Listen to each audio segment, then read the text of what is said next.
Hello everyone and welcome. Welcome to this week's episode of Ask Coach Marie. I'm Marie O'Neill, founder of Padma Life Coaching and your host on this series. This is the place where you ask a question and I give my unique opinion as a life renewal coach, astrologer, and past life regression facilitator. Please know that I am not a therapist and I will never tell you what you must do. Each week on Friday, a new video is released with me answering 2 questions from the viewers. I also talk about various other life renewal topics. Let's go ahead and get started with the questions for this week. Our first question comes from Erica, who is in New Haven, Connecticut. Erica writes, "When I sit quietly to meditate, my mind wanders all over the place. How do I stop this from happening?" Thank you for that question, Erica. It is a question that I had when I first started to meditate, and it took me a long time to actually work on the issue. What you can do is whenever you are sitting to meditate and you find that your mind is wandering all over the place, that's okay.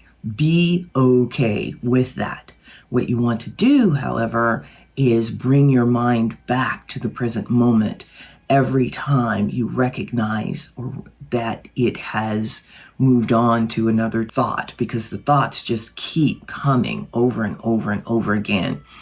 This is mind training.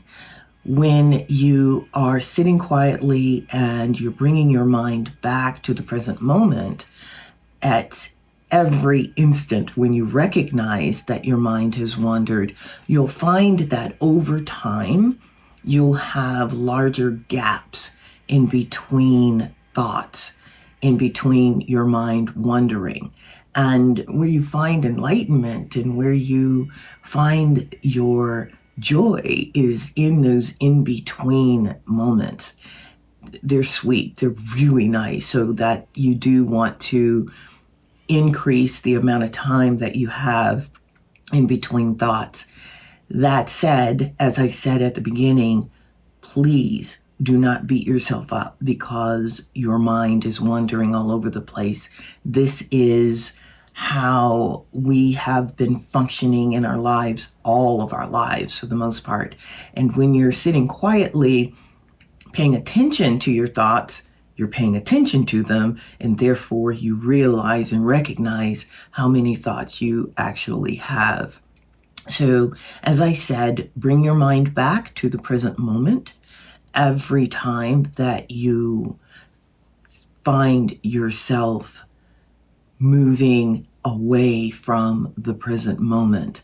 There's another thing that you can do, and that is when you're doing the dishes or cleaning the house or just, being with yourself, set a timer for a minute, just 1 minute, to see if you can hold your mind steady without a thought for a minute. The Dalai Lama talked about this a while ago, and he said that if you can hold your mind steady for a minute, that is all that is required. That is success. I found it takes a long time to actually develop the mind to a point where you can hold it that long, though. That is the goal. I hope that answers your question. All right. Our topic for today is what we think creates our reality. The reason that I am talking about our thoughts and creating our reality is because of the last question. When I was answering the question about how to stop the mind from wandering all over the place.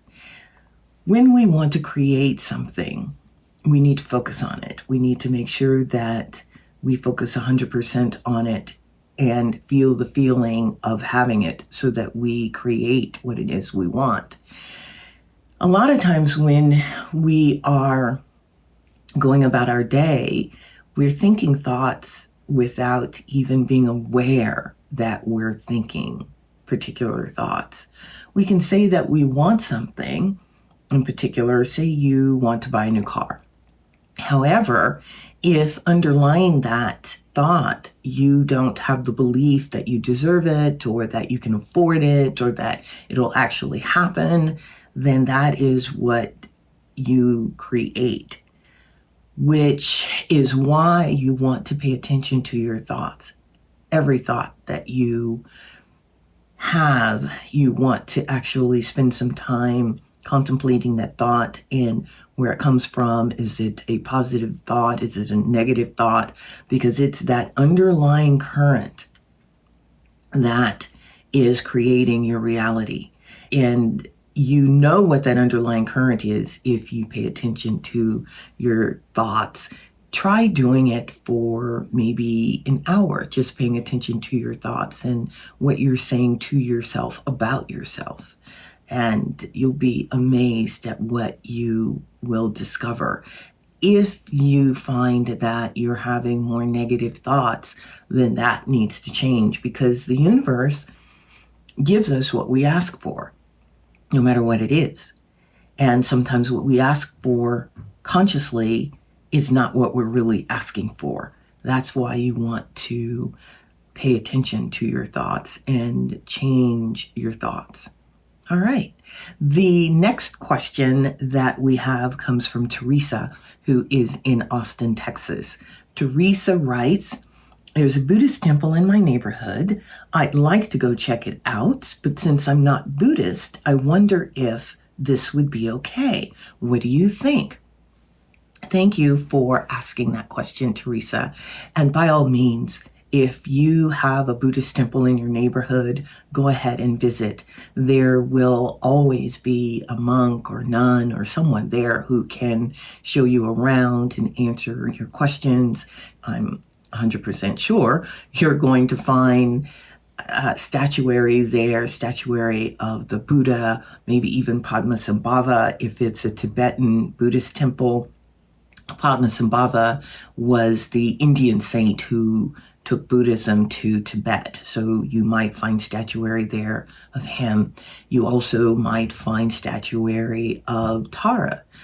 Tara has 21 emanations, and you could find statuary there of her. In Buddhism, when you are going to the temples, there is never a restriction as to whether you need to be Buddhist or not to go into the temple, because the teachings of Buddhism, they're not exclusive to just Buddhists. So you might want to take a class or just go into the temple. You will be welcomed with open arms, and you don't need to join. You don't need to do anything other than explore if that's what you want to do. The grounds are usually quite beautiful too, so go and check it out. All right, we have come to the end of this particular episode.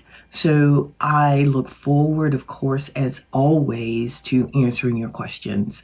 If you have questions for me, please send them to padmacoach@icloud.com. If you'd like to learn more about me and the services that I offer, go to padmalifecoaching.com. You can also read my book, and The Lotus Opened, a memoir, if you'd like to also learn more about my life's journey and how I actually worked with my own trauma and worked through a lot of it. Thank goodness. Anyway, please feel free to like and subscribe to this YouTube channel, and click on that little bell so that you can be notified when new videos are released. I look forward to seeing you back here next week. Bye-bye.